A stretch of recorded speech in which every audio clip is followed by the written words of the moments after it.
This is Mama Haungosi. We are on episode number 6 of Think Like the Wealthy podcast. And today we have Agnes Bissimia, the coach. Coach Thomas, it's really sad. Sunny. Do you need to say this? I don't need to say the same. Affectionately known as Coach Thomas. Hello everyone, my name is Mama Haungosi and this is Think Like the Wealthy podcast. We are on episode 6 and today I'm very excited. We have Tumulo, affectionately known as Pomps, the coach. So he will tell us about himself. He wrote such an amazing book. I am so grateful for his work. So otherwise, let's jump right into it. Welcome. Thank you. Thank you for joining us. Nails much there. Coincidential. Good waiting in the universe is working with me. You look amazing, boss. Oh, thank you. Any coach is trying to charm me now, guys. I saw you at the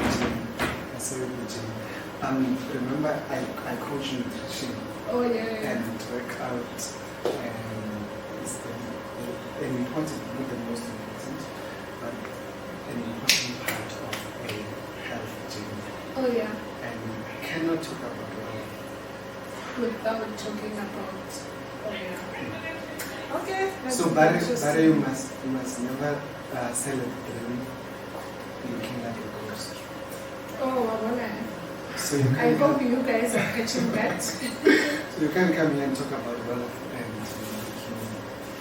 remember, so this is how James Clear puts it in the Atomic Habits book. Oh, yes. Your results are a lagging measure of your habits. Oh, yes. So your weight is a lagging measure of your eating habits. Mm-hmm. Your bank account is a lagging measure of your spending habits. So you can come here looking all tired and old and then tell me dehydrated. Exactly, which is why I'm happy that we have water here. Yeah. And talk about wealth. You see what I mean? So yeah, it's good that you're saying that because you're gonna give us your own understanding and definition of wealth. Because this is Think Like the Wealthy podcast. So let's start from the beginning. Tell us about yourself in terms of how your journey started from whoever you were at the time to this version of you that has written the book that has become this sought after coach. Yeah, no, it's been a journey. It's been quite a journey. Shoo! Such a loaded question. And I must also say, Steve Jobs says we can only connect the dots looking back. I never thought it would get us here. It started with eating clean. My sister came home one day and I was overweight, sickly, tired. Oh, really? I always carried allergy tablets with me whenever I went. Because my immune system was so low, I reacted, I had allergies. So she introduced me to an eating clean program. And it was a 21 days program. And within 21 days, I couldn't walk to the corner store. I couldn't tie my shoes and breathe at the same time. I was overweight. So within 21 days, I could walk to the shop. I started cycling around the complex. I started hiking. And then I joined the gym for the first time in my life. Because of the energy I was getting from just eating clean. I can tell you, I have not had a physical drink in the past 8 years. This is 8 years ago. Sure. I have not been to KFC and McDonald's, and I'm not sure if I can mention these names on the podcast. I have not been there. I don't eat fried food. So as a result of so you are a customer of air fryer here? Not even. I normally say, eat what your grandmother will recognize as food. My grandmother would not know what air fryer is, so I cook. So Zamuro, that's Thank you. No, I do eat spinach. Spinach is Morocco, isn't it? Yeah. Or I now put Morocco all across. Hey, you know, because I grew up there. Spring is here, Morocco is coming. Where was I? So eating clean. Then I started introducing people to what I was doing. Oh, okay. Telling them what they saw the results, obviously, and asked questions, some of them. Some of them I approached. So when they joined, I remember 5 years ago using a book, The 5 Million Tribe. Oh, yes, yes. And in the book, he talks about victory hour between 5 and 6. It says first 20 minutes workout, second 20 minutes read something. You know, he actually says workout, reflect and grow. So the reflect part is maybe meditation, or writing, gratitude, yeah. and I'm sure we're going to talk about it. Yes, Right? yes, definitely. Then the last part is grow. This is where you listen to a podcast, this is where you read the book. So I did that 5 years ago. And again, I invited people. I am that type of a guy who, so I grew up alone. Right? I'm the only child. Oh, wow. From a small village called Ifiswa, where nothing ever happens. You probably don't know what that is. I don't know. The government doesn't know what that is. So I invite people to everything I do. They say your voice. Everything that has a positive impact in your life. Everything that is value in my life. Even if I eat a good meal, I'm not very sure. Oh, wow. Which is why we had coffee the other day.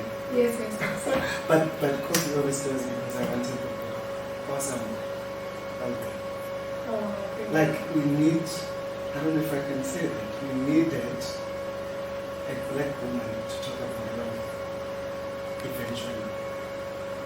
We grew up. I do know who the other black women who are talking about Bonnie Colette, Mashile, Mapano, Mapu.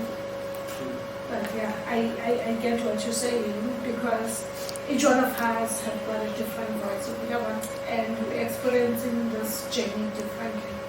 So And yours, that's why I felt I had to. yours is, I'll tell you why yours is different from you. You still answered the question, right? Okay. You talk about where you've been. You talk about your journey. Having had coffee with you, I feel like you don't do it nothing that you can understand, but you tell me about your journey. They say when you make money, it's not about the money. It's about the person you become in making the money. This is why they also say you can lose the money and still be the wealthy person because you can get it back. Because you're the kind of person that can get it back. It's not about the goal, it's about the journey. Process, yes. It's about the process. I hope you're not missing that, guys. So you do that. Having been through what you've been through, you take us through that and then you tell us where you're going. One of the things you say is you're an aspiring billionaire. I cannot wait for when you are eventually. Because the thing about our kids is they need someone to shine the torch. Oh yes. The light, their way. Someone to look up to. You go as far as you can see. So if you don't have people around you who are wealthy, you can read about that. But you haven't seen it. You know, they say doctors learn for the first time when they go to the hospital. 6 years they're in university. But the 7th year in the hospital, that's only when you're in university. So you can learn and read about these things, but you need to experience it. You should see someone that you can touch. I'm billionaire. Do I have a billionaire in my circle? No. Do I have a millionaire in my circle? No. But do I have an aspiring billionaire in my circle? I have you! So yeah. So yes, back to the question. So I invited people. We started waking up together at 5. We started reading together. So it was essentially a 5 a.m. club that you started. We implemented, and I think this is another important thing. You tell someone about the book and they say, I've tried it. But they haven't done any of the things that the book is saying. What's the point of going around telling people you read the book if you do not implement what it says? I say, rather not tell us what like you read a book on weight loss and you're still overweight. Why talk about the fact that you're overweight? So we So we don't have a knowledge program. Mhm. We have an implementation program. Application. Application. The book says, put the book down, do some push-ups. What do? You see what I mean? You pass that You part skip and you that want to part, tell us yeah. you've read the book. No. Come on. And Anyway. I think the clubs, your Nafafarian club, book clubs, whatever, they hone into that. I've also learned that because we started a Billionaires Book Club. I only learned how impactful when you read a book for the purpose of discussing it, implementing, and it hits differently. Cool. And I'm grateful for that. Eh? Yeah.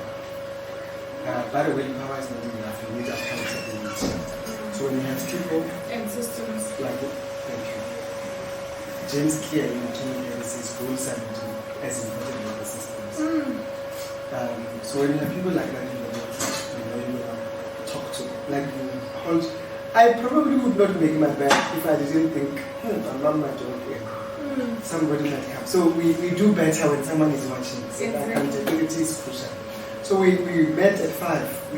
Lately we say we wake up before stupidity is up. We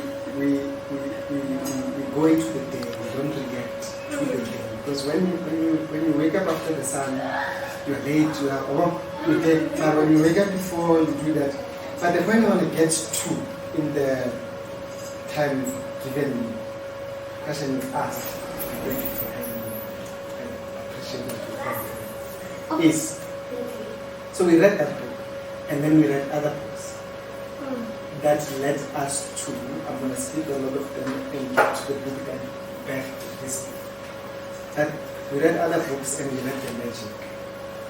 The magic is the magic of gratitude. Rhonda Byrne talks about gratitude being magic.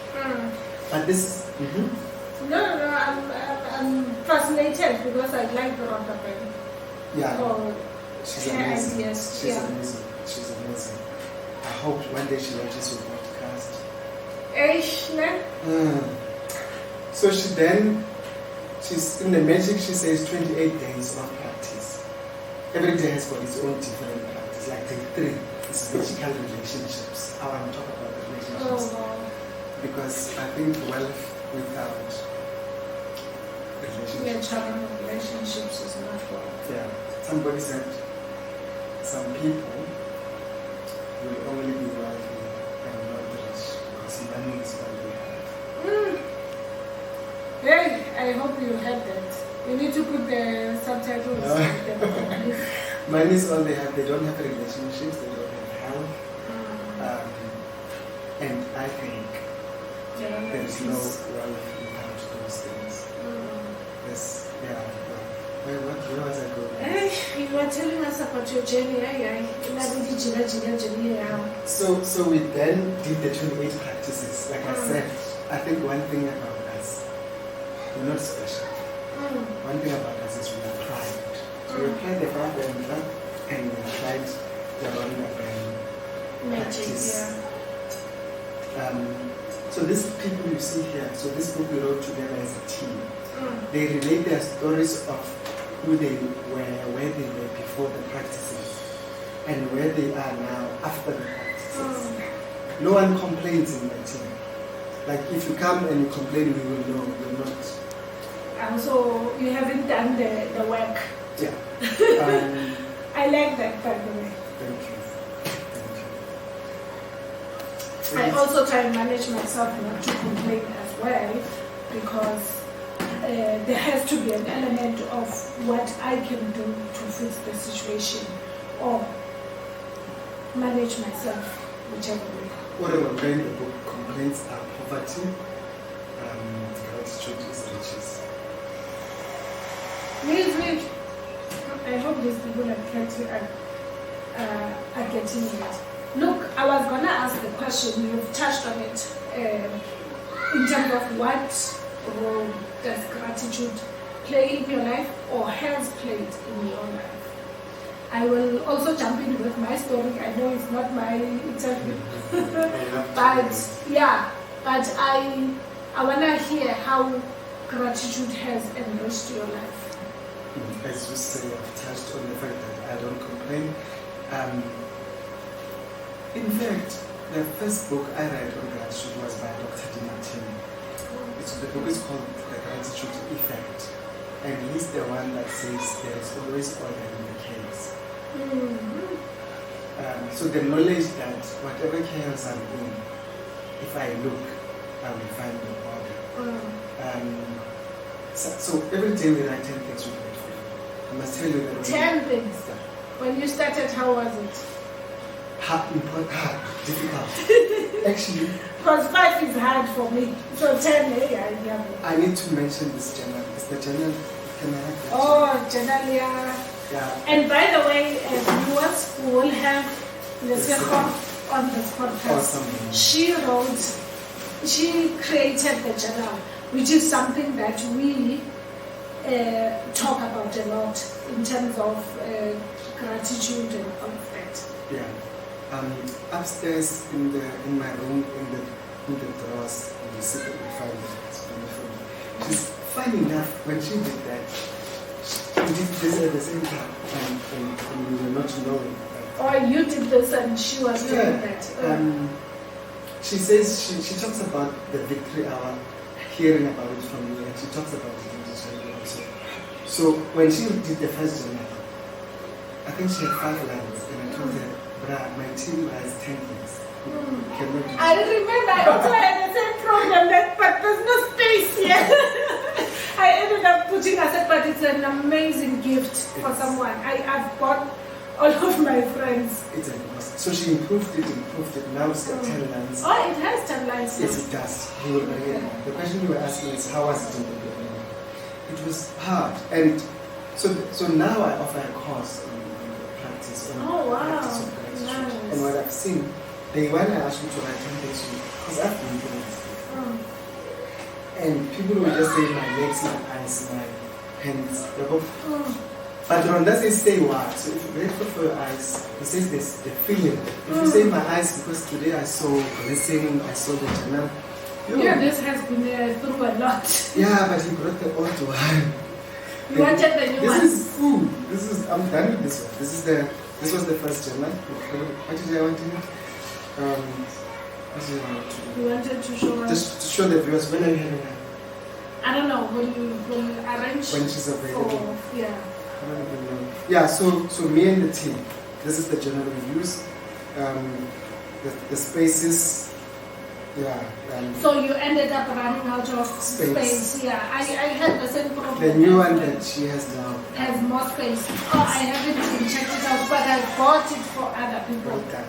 Keep doing it. I say the purpose of the goal is, especially kids, my aim is it's younger ones. We need a more grateful planet. We need a less complaining country. People complain all the time.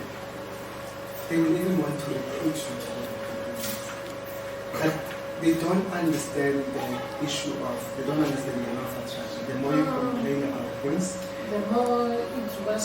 You attract more things to complain about. And I think this is how we were raised. With my grandmother was always talking about the lack of love. We talk about when people live in abundance mindset in the book. She will send you to vibrate and say, "This is the last night, please don't use it." But what happens in your subconscious when every day you are told the mind is your friend. So we were raised with a scarcity mindset. I think which is what you are aiming to achieve, to help us develop an abundance mindset. Yes. And I'm looking at you and thinking, how are you going to pull this off? Because we need you to pull it off. I'm trying. I'm doing my best, and this is part of it as well. Yeah. Have people who talk about one of the tools, which is gratitude, and how it has enriched their lives. Yeah. And it's in an effort to, preach the message. So I hope I answered how gratitude affected me. One is there are no complaints in my life. So as a result of being grateful, I attract more things to be grateful of. I mentioned in the car, but I must also say, in the book, that So I got divorced just during lockdown. Did I get divorced? Yeah.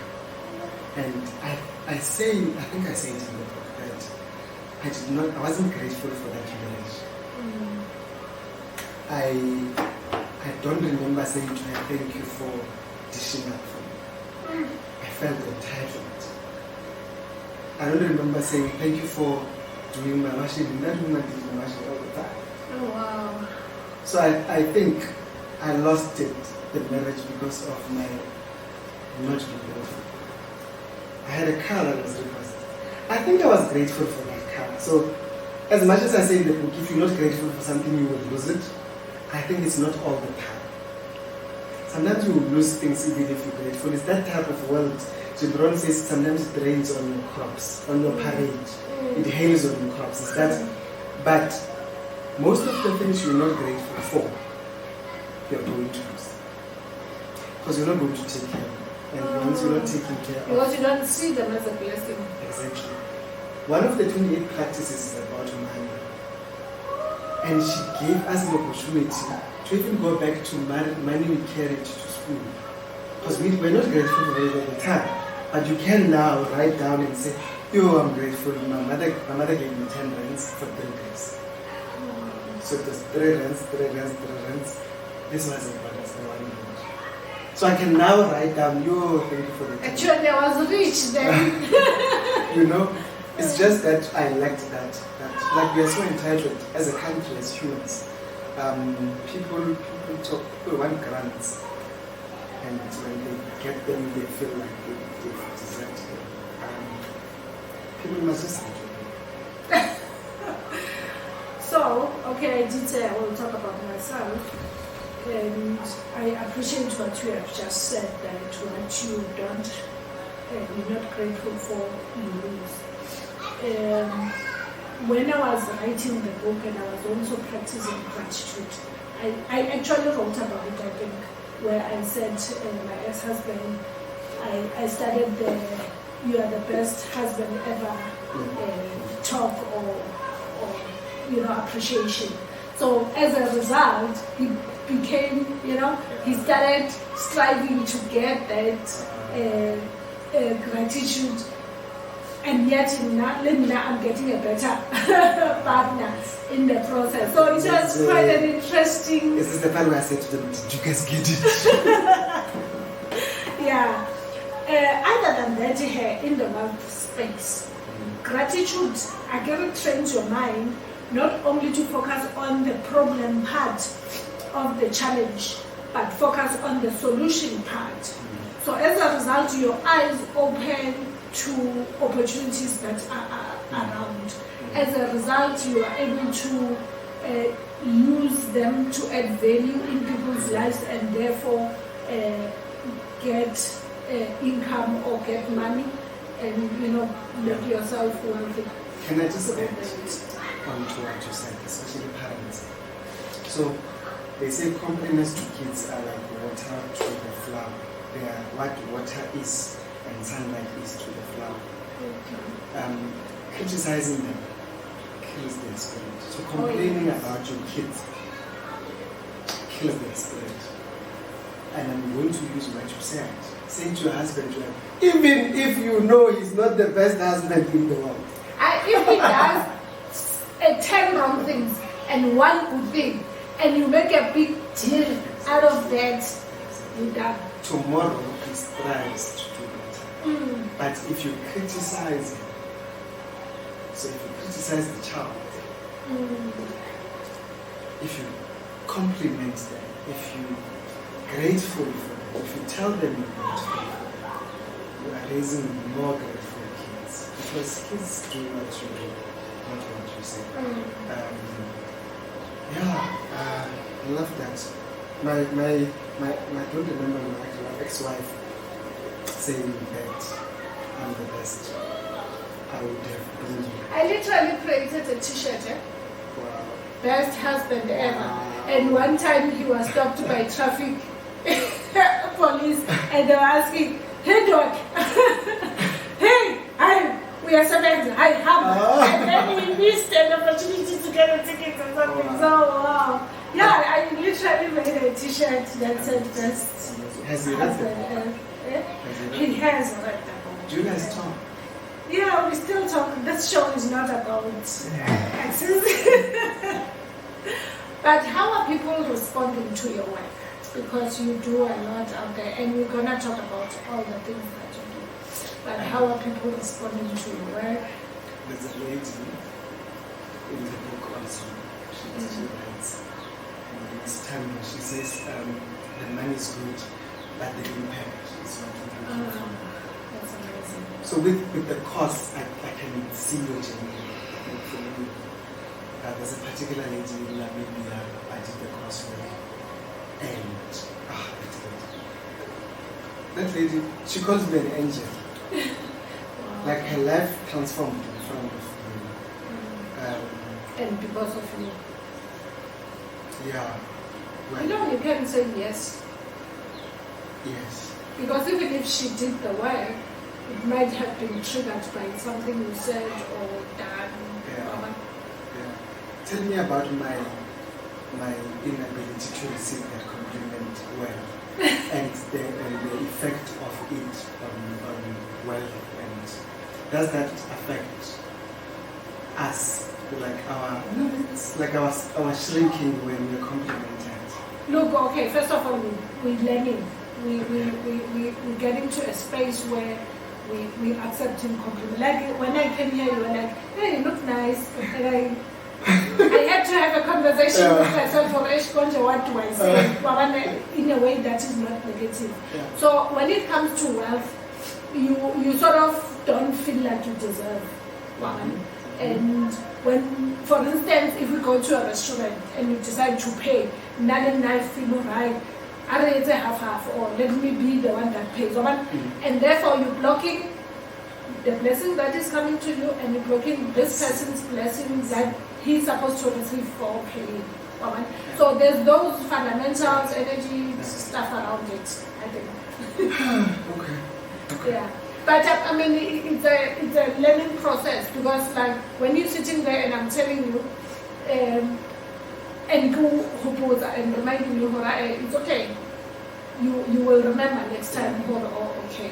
So it's still work, and this is why it's called a process. Why are we feeling inadequate, unworthy of money? We have been taught that way. Like when you say how to your grandmother had a serious talk with you, but with other things, another woman. So the mindset has been of scarcity through and through. So the compliments, the gifts, they throw you off. Whereas you need to then have a conversation with yourself. I can read the affirmations and teaching us our brains to catch up to this. So two more questions. So you're interviewing me now. So you said it's a conversation.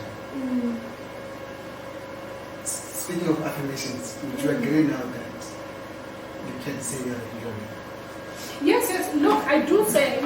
It's just that sometimes when I use aspiring, it's when I don't really, am not in a mood to be getting backlash and having to argue that. I do call myself a billionaire. And also you have to understand, being a billionaire is an end goal. But my day-to-day practices are what essentially makes me a billionaire, right? And also I'm trying to train my mind as well, to get used to. Again, it's about the person you become. So I need to be the person that which I am worth billions. Whether I can produce them or not, I should be the person that is able. When you hire Beyonce to come and sing here, you must really calculate your budget properly. Because before she opens her mouth, the value that she carries, says you don't just call her J. The budget should be on point. So that is what we're striving for. And this is why when we achieve things like finishing a book, and it's not a big deal for us, because for us the most important crucial thing is the day-to-day process, making sure how skipper gym then you have a serious conversation with yourself, housekeeping and affirmations or whatever. Because this is where you're supposed to be walking for you to get to the other side. During the affirmation, yeah, like you're making have more questions. This is not your show. Okay. Go get your own podcast. But I wanted to say, okay, forget my questions. Beyonce said something about to say something. Beyonce's value. Yeah. How will you hire Mafilizol? You're not going to be budgeting the same amount. Yeah, as much as of course we love Mafilizol, please don't get us wrong. But my point is, the value yamucho, it should be there whether the money is with them or not. Yeah. Yes. Because you can tell, by the way, the passion you have when you answer this question, you're laughing. Because you can tell, I don't know if it doesn't matter. It comes with a sense of duty. Also, because you can inherit billions, right? But if you have not been through the journey, you are not that guy. And when we have a conversation with you, we will tell them. It doesn't click. Well, understand. So Barry, we said this. It's the person you become, right? And then they say we attract the wealth by the person you become. We don't chase it. Oh yes. I don't know if you I put it did into say that. You Yeah. did, right? Yeah. So people think we must chase it. But if he says if you chase butterflies, you're not going to catch them. If you make a good garden, They come by they will come themselves. to you. Yeah. And you sound like you're preparing a very beautiful garden. You're talking affirmations. You're talking the little habits. You're going to the gym. I love that. I wanted to say, do we still have time? Yeah. No, we will sum up soon. I normally say to people, Beyonce could be performing at your date, but if you are not well, you're not going to enjoy it. So let us understand that, well, health is the biggest health. And I would like you, when you write the message, please have a chat about this. Okay. I'm not committing to writing another book, FYI, so we'll discuss it then. Yeah, should you decide to. Because what's the point of getting the billions and not enjoying them? What's the point of struggling to get into your Lamborghini? Now we must push you in. Yeah. What's the But point? essentially, that was my next question, to say, how do you define wealth, or what does wealth look like for you? I think I've done that in this conversation. Do it again, Because for the sake of our lovely viewers. yeah, lovely viewers. Wealth to me looks like a six-pack. Serious? But have the health, have the relationships, and have the money. Have them all, like the balance of it. I love, in the 5 AM Club, Robert Chama talks about soul set, heart set, mindset. I don't remember the other one. This is spirituality. Yeah, so this 4 things, they're like Mavila Kodo. Yeah. Helen le punches. You're not going anywhere. It's amazing. And not previously, I tended to my spirituality. Maybe 80%. Yeah. And I think most of us are like that. Like Rabbi Jesus the whole day. Everything is Jesus. But Jesus wasn't like that. Not that is the one. Exactly. Thank you. Jesus wasn't like that. And I think this is why even God said, have the 6 days. And just give me this one day for spiritual days. Not that they were not spiritual on other days. But so we seem to have done 6 or 1. Yeah. So So wealth to me looks like this person is physically fit, so they're healthy. That would be the physical part. This person is emotionally well. What's the point to have the billions but you need a psychiatrist? Yeah. I think, and also imagine a psychiatrist that is going through a divorce. Can they help you? No. You see what I mean? So the emotional part was intact. So it has also spirituality. Yes, spirituality, health. Health, yeah. Physical. And financial we have not touched. And then have the money because people, somebody says, I think it says it, money is as important that it should be ranked up there with oxygen. Oh yeah. Yeah. We were taught it's not important. Maybe it's not. But it buys all the important things. You will get better healthcare. You will get better schooling. You will afford better schooling because you have the money. You will travel the world and by the way, I don't know if there's a better teacher than travel. And we can do it if we have the money. So but get the money, have money as a goal, get it out of the way. Then you can enjoy other things. It will buy you, as a tool, it will buy you other things. Yeah, about that answers the question. I know that, I don't know, I know that answers the question. So, just in conclusion, tell us what are your other ventures that perhaps some of the viewers can be part of. Yeah, I love what I'm enjoying currently is that course I'm talking about. So you have a course where you teach people about gratitude. Yeah. Okay, so what happens then? And like you, I teach them what I've been through. Oh yes. So I hold them accountable. I also do it 21 days. Okay. So it's a 5 a.m. club type of thing? Not even. But so it doesn't have to be at a specific time. But the accountability type of thing. So me and you for 28 days we're together at the small fee. Can I say small fee or high? Yeah, no fee. At a fee, 28 days, running through this. So the experience what I've experienced. That's what I'm excited about. And the feedback on that? Marilyn, her name is Marilyn, the Namibian lady. There's a few people that have, by the way, we're launching this book. We haven't launched it a year later. We're launching this book and we're going to certificate. The new cover and everything. Yeah, then we're going to certificate people that have been doing the course. What was your question? The feedback from you. Yeah, the feedback. Man, you should hear the voice note.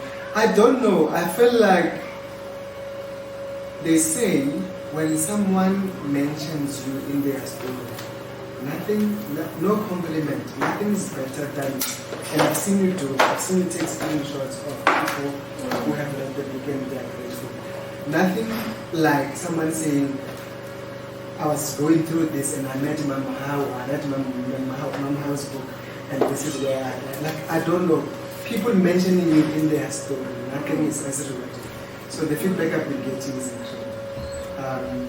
Sometimes you wonder if people say it because they just, but you can tell the feedback is genuine because they just like you.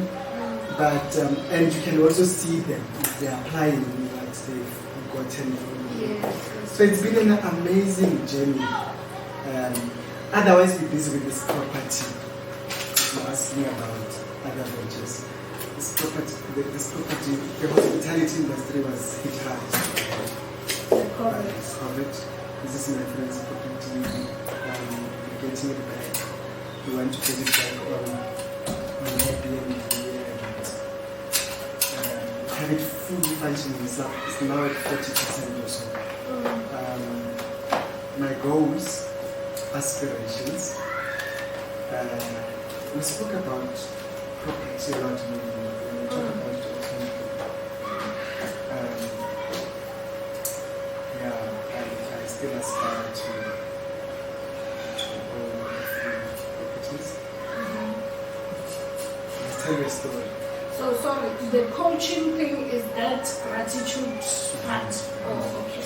Oh, So coaching people through their gratitude journey. yes and no. So the coaching thing is that Okay.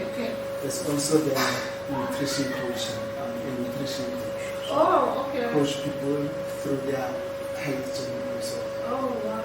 And I think they work pretty well together. Mm. Many years ago, 2009, I got a property in a township. Mm. It was worth 120,000. 120,000. Yeah. Was it a house or a land? A house. Okay.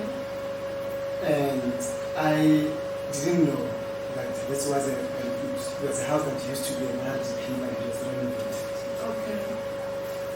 Someone watching will say that you have to have checked the neighborhood and stuff. They will do that. But I was young, I didn't know. Mm. And this is what I want to say to your viewers. Mm. I sold it a year later Mm. for 180,000. Oh, amazing. And I have not renovated it, I have not put tiles, I have not done anything. I got 60. Mm. People said you can't sell a house. And here's another thing. You will get advice from people who are not professionals. Professionals charge you money for advice. If someone gives you advice and they're not charging you money, you must worry. So they said you can't sell a house. Like someone just says you can't sell a house. I don't know what they mean, but you can't. So you can buy into that and feel bad. But I was happy with the 60,000. I remember I made a kitchen for my mom. Mm. And from that, I learned that I can actually make anything. So, which is more important for me. That wow, there was this lesson that I can buy a house this year. So I bought another one. It wasn't profitable. But what I want to say to your viewers is, make those mistakes. Oh, yes. Make them early. You say that in the book also. Make them early. Make them quick. Because we don't have forever. Make them quick. Learn. So the divorce sort of took me back a few steps, but I'm learning. I've learned, and I want to go back there and chase that dream. And at that time, I had that rich dad. Where dad, you took a picture with Kiyosaki at the event, and your book was And he there. has a copy of my book. Oh man, can we clap for that? Amazing. So those are those are the pictures. Oh, wow. Where can people find you? Poms, Coach Poms, at Coach Poms on Instagram and Facebook. We're still self-publishing. Get a copy of the book. Get in touch. Inbox me. Slide into my inbox. Get a copy. Get the course. Read the book. Get the course. It will change your life, and it will change the lives of those around you, particularly your kids. Thank you very much. Wow, that was very insightful, viewers. I hope you enjoyed the episode. Please don't forget to like, subscribe, and share the episode. So this is Mama Hongosi signing off. Think Like a Wealthy podcast. Bye.